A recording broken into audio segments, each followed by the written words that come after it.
Joining us from the White House is Austan Goolsbee, chairman of the President's Council of Economic Advisors. Austan, great to have you with us. We've been talking about this a lot today. We've talked to CEOs. They seem very upbeat, but some folks out there just think this is a photo op and that there's not necessarily anything significant or constructive coming out of this meeting.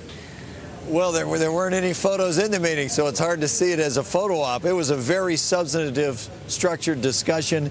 And in fact, there was so much information, it was running over. The president essentially canceled the lunch, told them go get their food and come back in, and we just worked through eating. I mean, it was really about how do we get the economy growing, how do we get people back to work, and it was extremely productive, I thought, and it was a good positive tone because I think there's a lot of common ground there. Well, we heard a very positive statement, Austan, from Scott Davis of UPS. He says he might hire 4,000 or 5,000 new employees next year. If everybody has a Fortune 500 or S&P 500 company does that, we're up on unemployment another 3 million. We better have more meetings like this. Exactly. We have more meetings like this. Does that mean you're optimistic? Can we move unemployment down a couple of handles next year?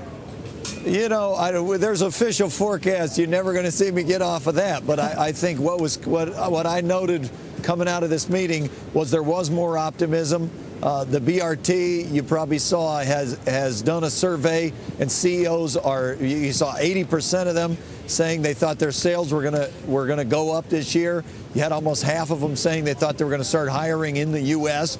So I think that the beginnings of recovery we're starting to see, but we got a long way to go. And, you know, the meeting today was really about how do we get growing and how do we get people back to work. And I thought there were a lot of good points of common ground. You know, Austan, there is definitely some optimism in corporate America about some of the changes, and I think what's been going on with tax policy certainly has been a big reason why. Let me ask you, any assurances that you guys have from the House leadership at this point that they're prepared to accept the Senate tax bill tomorrow without any changes? You know, I'm not the legislative negotiator. I don't know what the details are. I do know the president laid out this framework. It's a bipartisan framework where they made a compromise, and collectively this thing will be good for the economy. And you saw the business leaders talking about that today.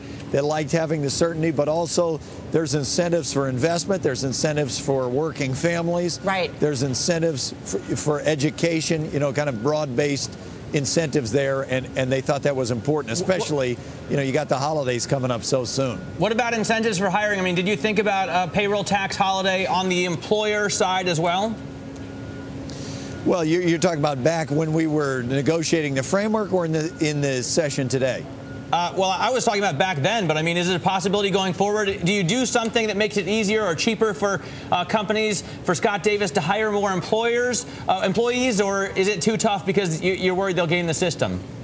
Well, you know, when negotiating the framework, there were a lot of things that they had to balance out, and I think that most people feel that it struck a pretty good balance across some corporate tax incentives, some for working families, some for education, kind of a broad base. In the session today, there was less that was about the temporary. It wasn't about temporary holidays and things like that. They were about making the fundamentals there for the economy to grow. All right, got to run. Austan, thanks so much. I know it's been a busy day for you guys. Austan Goolsbee.